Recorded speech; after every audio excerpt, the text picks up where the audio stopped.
module focuses on the swinging 60s. In this unit, we will look at the age of affluence, the mods and rockers, the White House influences, fashion designers, pop art, op art, the space age, the Afro look, the unisex look, the emergence of style tribe design, hippies and gypsies, the beatniks, the impact of Americana, the new consumer society, throwaway consumer goods, the style revivals, icons and designers.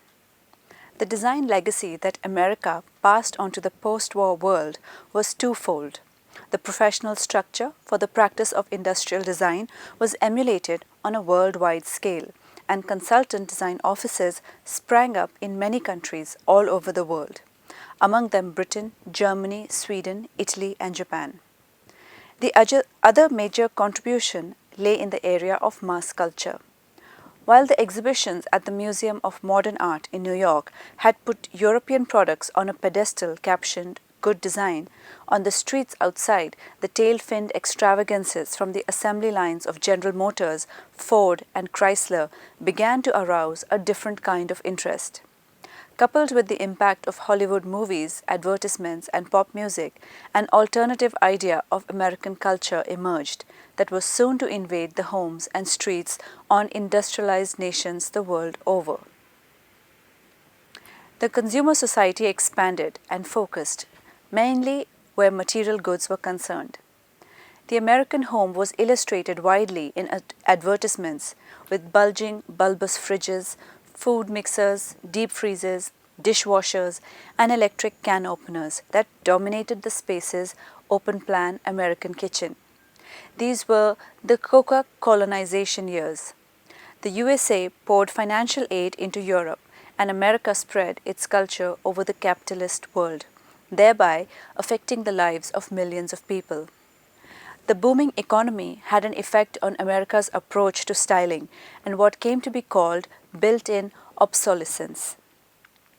Critics attacked the evils of styling, the object obsolescence, but they had little restraining influence on the far-reaching effects of American-style consumer marketing.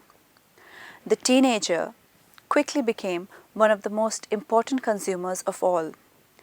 The youth market emerged with considerable disposable income to spend on luxury goods and lifestyle accompaniments like motorbikes, motor scooters, transistor radios, hi-fi equipment, and etc. Rock and roll imported from America brought numerous stylistic implications with it for fashion goods and consumer durables.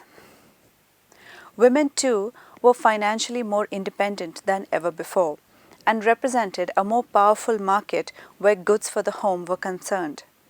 It was now possible to talk not only of mass style but also mass styles.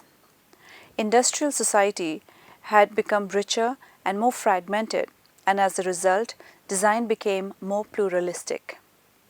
Pre-war design philosophy of functionalism died out in the atmosphere that accepted eclectic, open-ended approach towards design and style, which welcomed both the throwaway ethic and the idea of symbolic appropriateness in objects, seeking to fulfill short-term rather than long-term needs. Towards the end of the decade, the optimism of the early years was replaced by the growing awareness of the economic reality of a looming recession, with the feeling that there must be more to design than just style and fun. In the 1960s, Mary Wells, who worked for the advertising company Wells, Rich and Green, had a vision for helping to brand Braniff Airlines. She worked under the assumption that the airlines were all perceived to be the same. She set out to break that mold and launched a campaign for Braniff called The End of the Plain Plane. The campaign launched a new look for all things Braniff: the planes, the airport lounges, the food, and the hostess uniforms. The uniforms were critical for helping to establish the breakaway Braniff image. The infamous Emilio Pucci was hired to create a look that brought glamour back to air travel. Bright, bold colors and designs became the mark of friendly service and exciting travel for Braniff. Pucci's first uniform for the company referenced his own jet-setting cafe society clientele and the glamorous, exclusive nature of air travel at the time, with a luxurious sportswear wardrobe fashioned out of eye-popping bright coral red, hyacinth blue, melon, and grass green silks and wools. The reversible swing coat even appears to have had hand-stitched lapels. Hostesses could make 4 outfit changes in a single flight. In the late 1960s and 1970s, the costume skewed more sexy than classy, with miniskirts and matching tights in far-out psychedelic prints. Incredibly, in the late 1960s, the uniform included full-length fur coats for stewardesses on the Greenland and Iceland routes. The plastic bubble helmet to protect hairdos on windy tarmacs was an integral part of the Pucci-designed uniforms, but was phased out after 1965 for being impractical. Other prominent fashion houses that designed for the airline in the 60s and 70s include Dior for SAS, Balenciaga for Air France, Pierre Cardin for Pakistani Airlines, Pierre Balmain for Singapore Airlines, Hannah Mori for Japan Airlines, Mary Quant for Courtline Aviation, Bill Blass for American Airlines, and Valentino and Ralph Lauren for TWA. Consumerism drove a wedge between parents and their young. Identified as rebellious, the young were cobbling their own lifestyle from a patchwork of contemporary sources. Warhol's unashamed celebration in paint of commercial culture was picked up, as were Liechtenstein's impactful comic book imagery and Bridget Riley's dazzling optical tricks. Resisting the shifting conformity that consumerism can induce, an alternative drug culture dropped out and barbed in Eastern robes saw its destiny through a swirl of psychedelic colors. At the sensible end, escapism meant craft revival and rural nostalgia. Meanwhile, technology strived for the moon, and futurist fantasies clothed by Cardin and Corregs and coiffed by Vidal Sassoon graced fashion pages. The British pop movement started in the early 60s by artists such as David Hockney, Alan Jones, Derek Boshier, and Ron Kitaj. The Independent Group, a group of artists, critics, and architects, came together to understand and analyze icons of American mass culture. They helped in both isolating and marketing intellectually respectable notions such as bright colors, pop imagery derived from comic books, science fiction, and advertising, and other instantly appealing visual qualities such as surface pattern, and mixing them with abstract concepts like object symbolism and expendability, which were to become central features of the pop design movement a decade later. Pop art stressed on fun, lifestyle, expendability, and symbolism, and rejecting austere forms and any emphasis on utility. These themes summed up the optimistic nature of an affluent society which stressed youthful values and worshipped innovation. Many young designers who moved into this area were eager to break the barriers between the areas of fashion, graphic, and product design. The most visible surface patterns from the mid-60s included flags, bullseye, stripes, and other pop and op motifs. These were borrowed from the works of artists like Jasper Johns, Victor Vasarely, and Bridget Riley. Symbolic themes like those of space travel and the child were frequently used. These themes summed up the optimistic nature of an affluent society which stressed youthful values and worshipped innovation. The first people to make pop design movement a reality came from within the fashion industry, and clothing was the first area to be revolutionized by the growing emphasis on the youth market. John Stevens was the man behind Carnaby Street.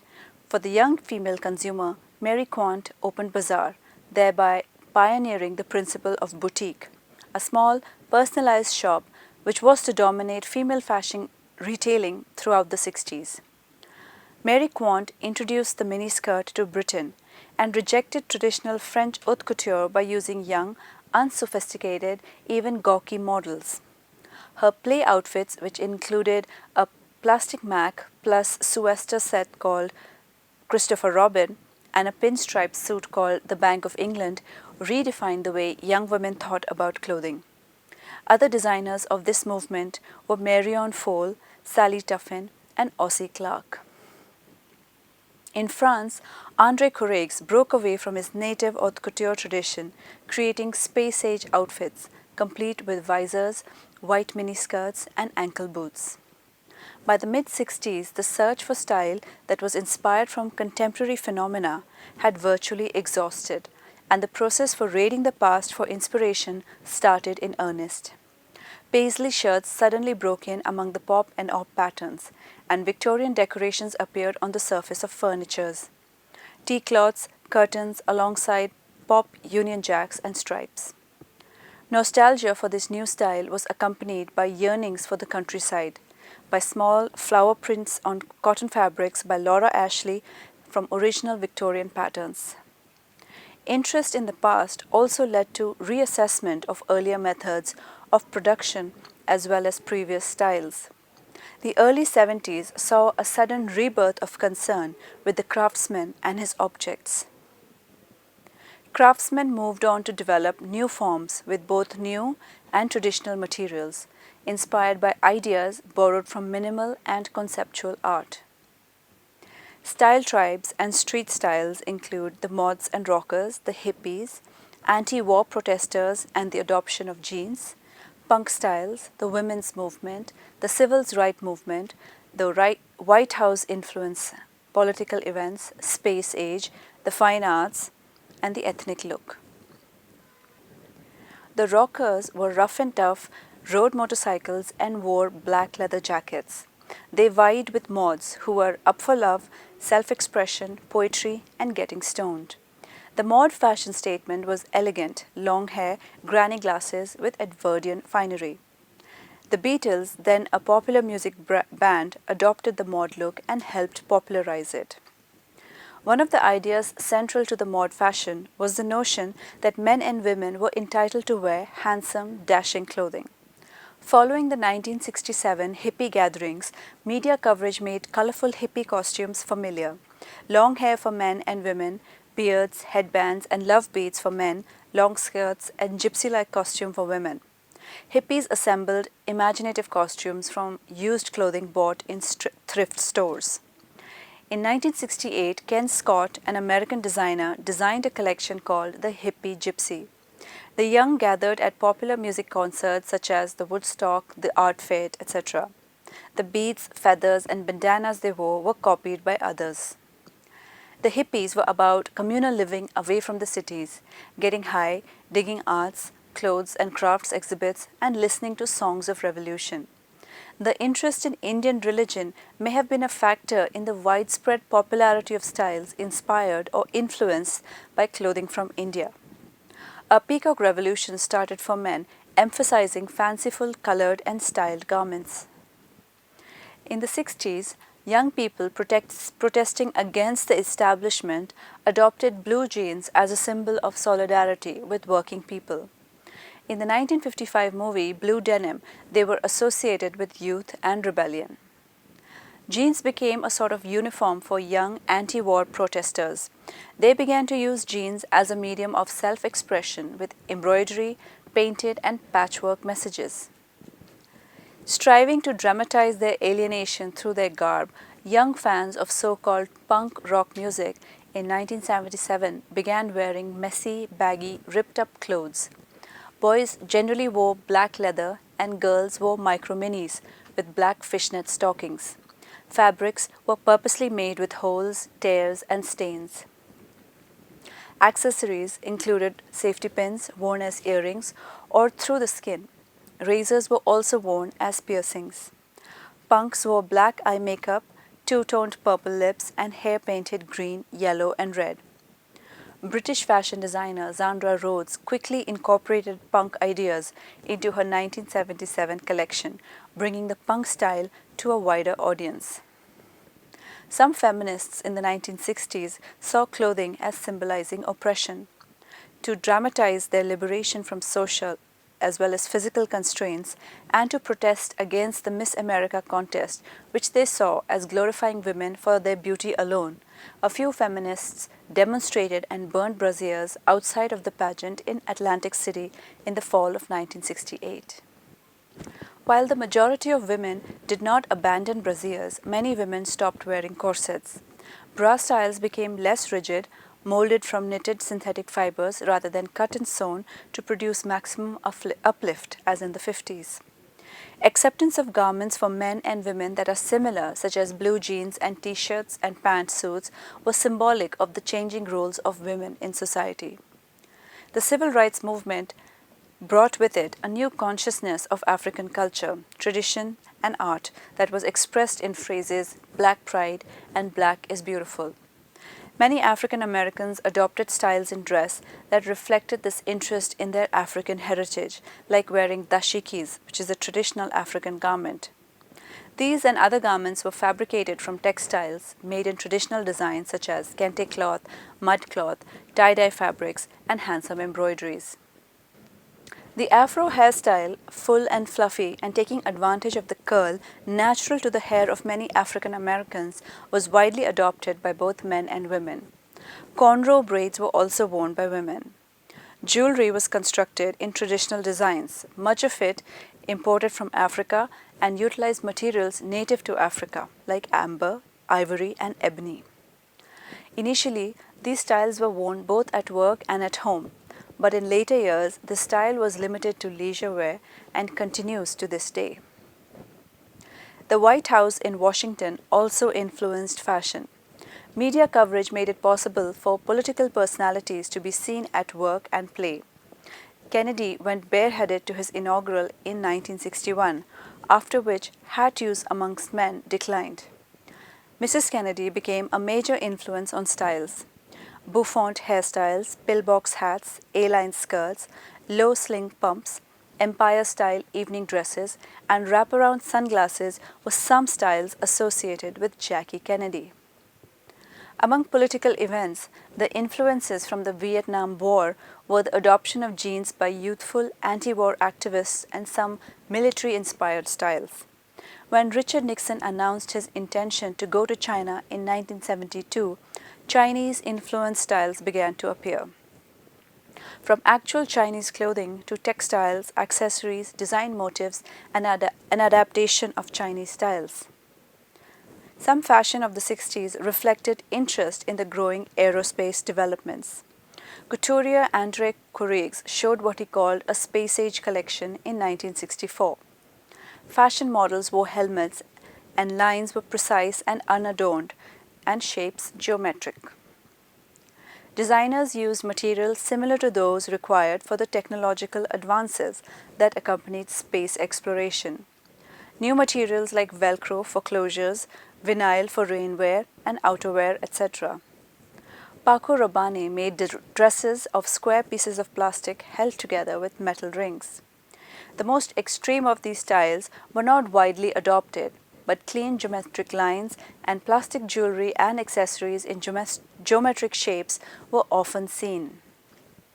Op and pop art designs translated readily into fabric and soon appeared in fabrics for clothing. Yves Saint Laurent incorporated these op and pop art paintings into his designs.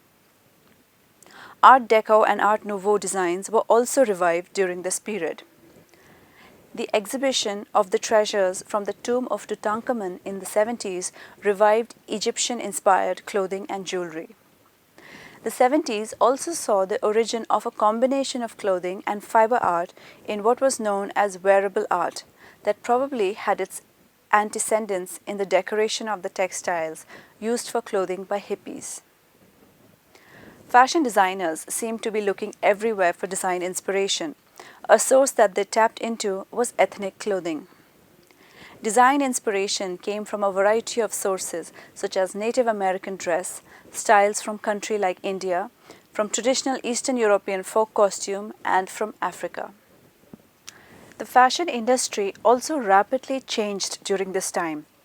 There was increasing variety in fashion segments, trickle-down and bottom-up theories. Attempts were made to curb fashion changes. Establishments' response to radical fashion changes.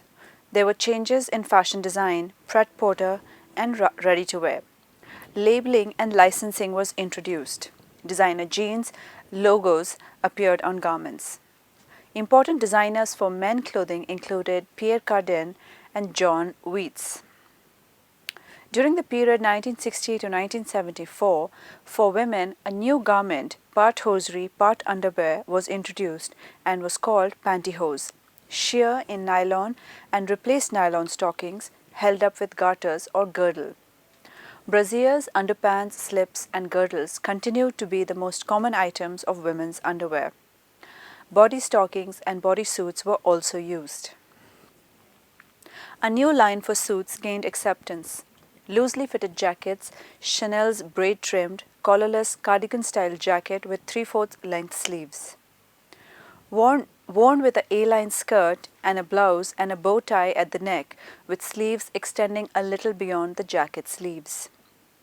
Notable silhouettes of dress styles included empire waistlines, A-line shapes with dresses flaring slightly from neck to hem, dresses cut straight and loose from shoulder to hem, dresses falling straight from yoke at the shoulder, dresses unfitted through the torso and with a flounce joined to the hem of the dress at the knee.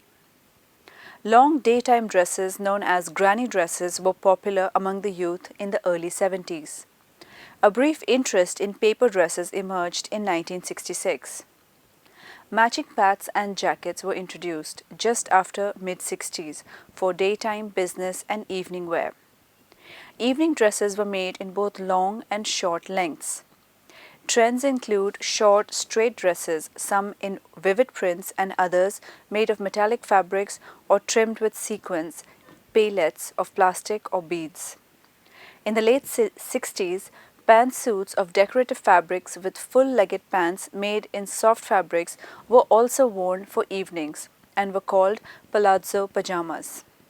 For sportswear, most skirts tended to be A-line, finished with facings at the waist. Knitted stretch pants with narrow legs were worn with straight or blouson tops. Jeans were worn predominantly. Hip huggers were jean styles that had a low waist and a wide flare or a bell-bottom legs, fitting smoothly at the hips. Hot pants were very short shorts. Tight figure-hugging fitted blouses gave way to looser styles, many with straight lines. Turtlenecks were amongst the most popular separate tops. Popular sweater styles includes the poor boy sweater. With regard to active sportswear, women adopted leotards for aerobic exercises. Leg warmers, loose-fitting, footless stockings were used for exercises and as a street fad among young women. Rudy Gernreich introduced a topless bathing suit called the monokini. Ski wear was made in bright colors and prints. Synthetic and down fillings were quilted into ski jackets and other sportswear for warmth. Styles worn at the Olympic Games influenced ski wear.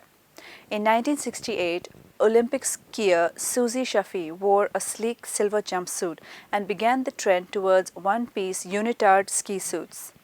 Knickers and knee-length socks worn with sweaters and lightweight windbreakers also appropriate for cross-country skiing. At Wimbledon, England's Rosie Casals broke the tradition of wearing white to play tennis when she appeared in a tennis dress decorated with purple scrolls. By the late 70s, the quest for good health through fitness had led many men and women to jog, run, and work out. Manufacturers responded with new lines of warm-up suits, running and jogging clothing, and shoes, especially sneakers. New bouffant hairstyles, the fullness achieved by a technique of massing the hair called backcombing and or addition of artificial hairpieces, became stylish in the early 60s. Courreges, Cardin and Quant had the hair of their models cut in almost geometric styles for their mid-decade collections. Hairstylist Vidal Sassoon helped make the geometric cut a popular alternative to long hair. Heels lowered at skirt length shortened. By the mid-70s, toes were rounded. In the early 70s, platform shoes ranging from small platforms to enormously high ones were added to all kinds of shoes and boots. Clogs with wooden shoes were especially popular. Accessories included small tailored bags, very large bags with round handles and or shoulder straps and shoulder bags. Materials included leather and plastic imitations of leather, fabric and straw.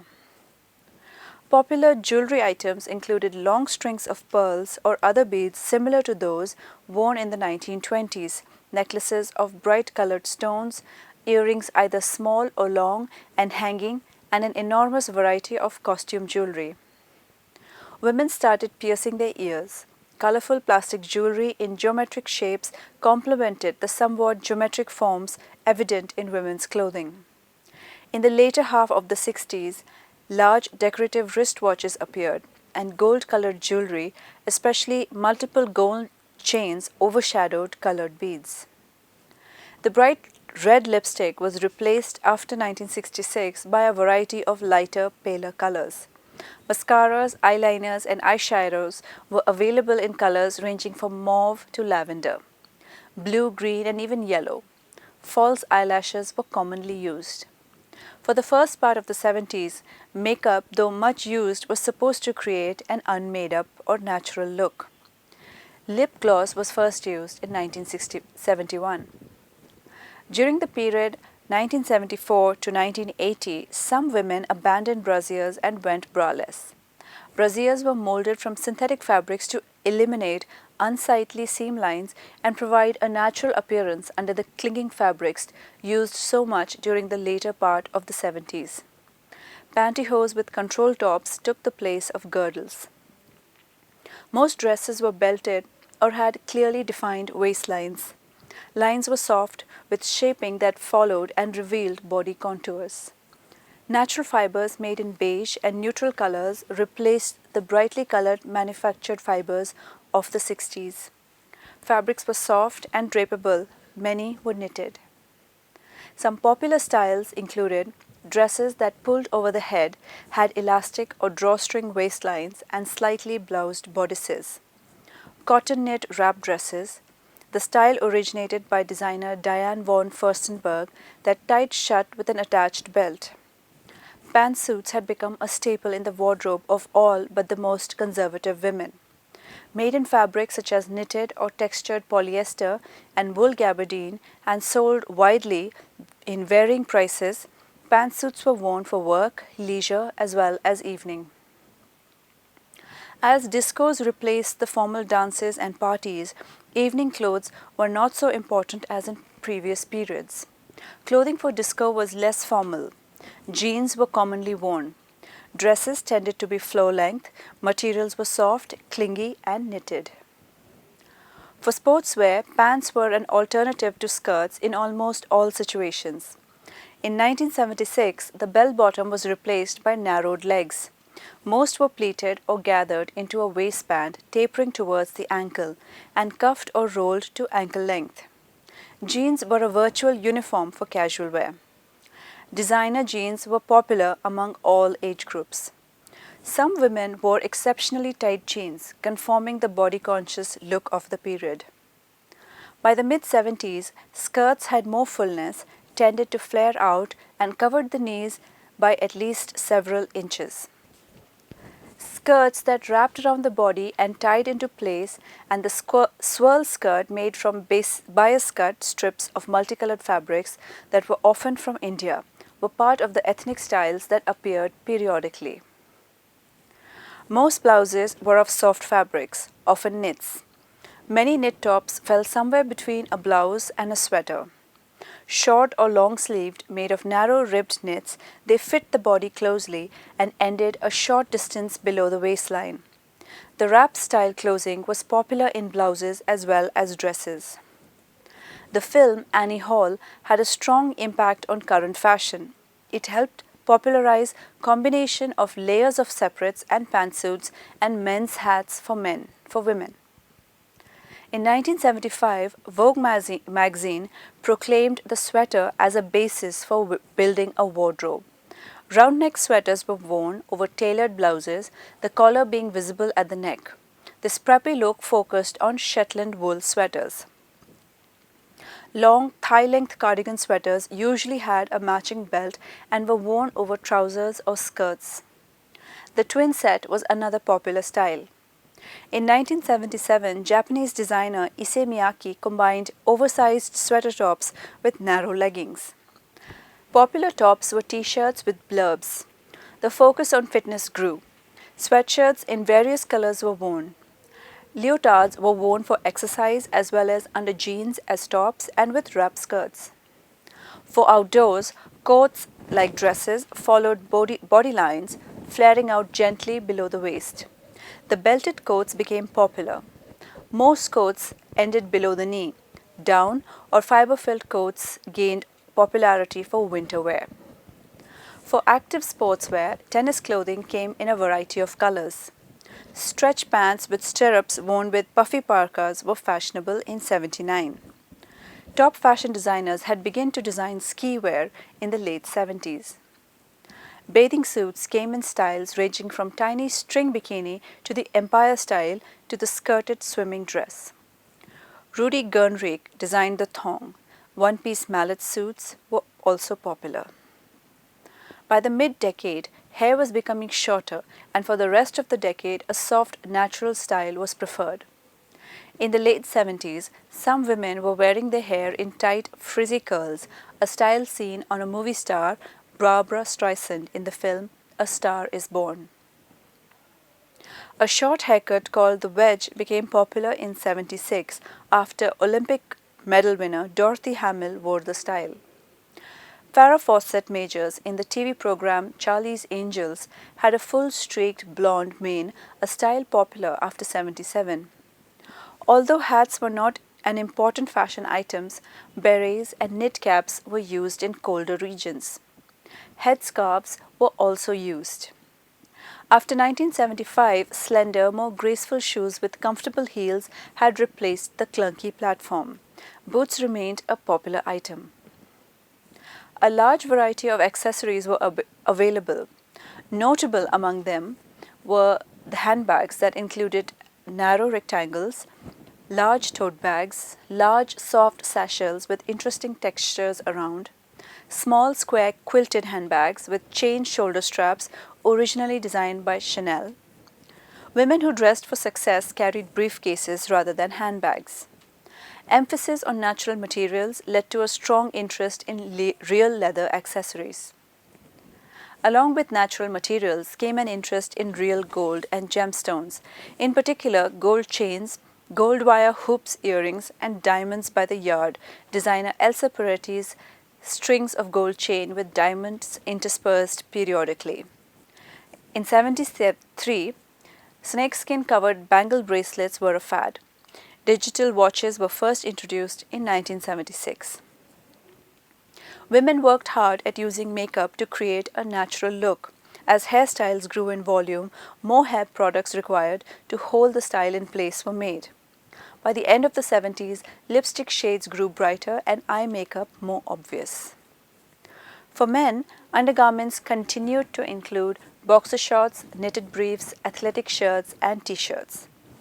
Boxer shorts, already available in colors and small prints, were made in bright prints. Jockey briefs produced these garments in cotton mesh and continued to make the bikini line shorts in bright colors. By the mid-60s, continental suits were being exchanged by mod clothes.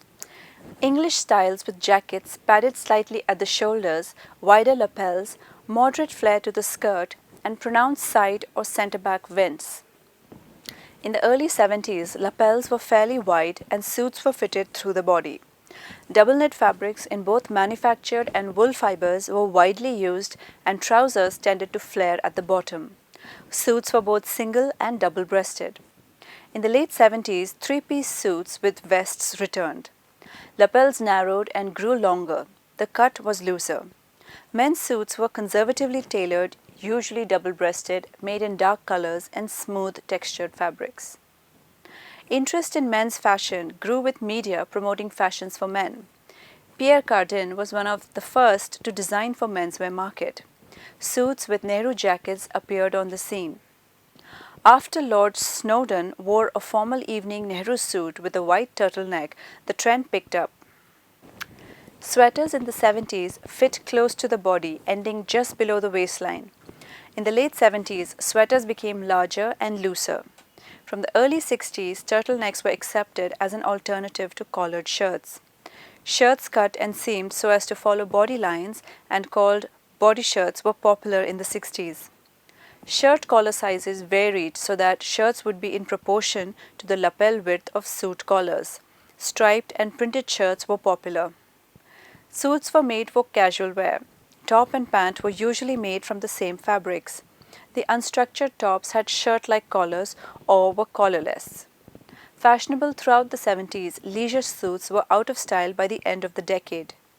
The Peacock Revolution had a major impact on tuxedo, which were cut with more body shaping and manufactured in a wide range of colors. Burgundy, green, and brown were especially popular.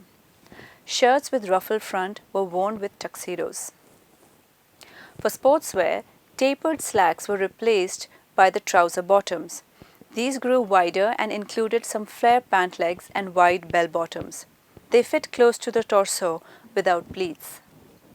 Blue jeans moved from being work clothes to fashionable dress by the late 60s. Sports jackets followed the lines of suit jackets.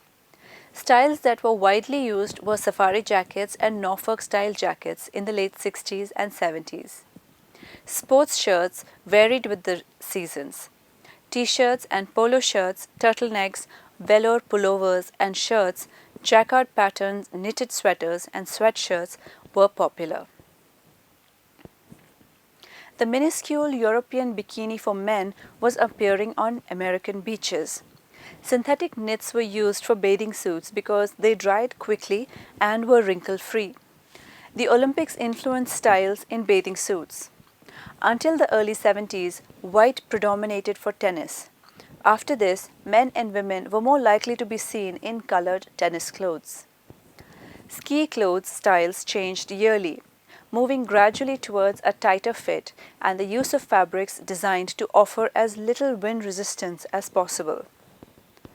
Longer than shoulder-length hair was chiefly limited to high school and college-age youth or older men wishing to dramatize a personal protest, some aspect of contemporary society.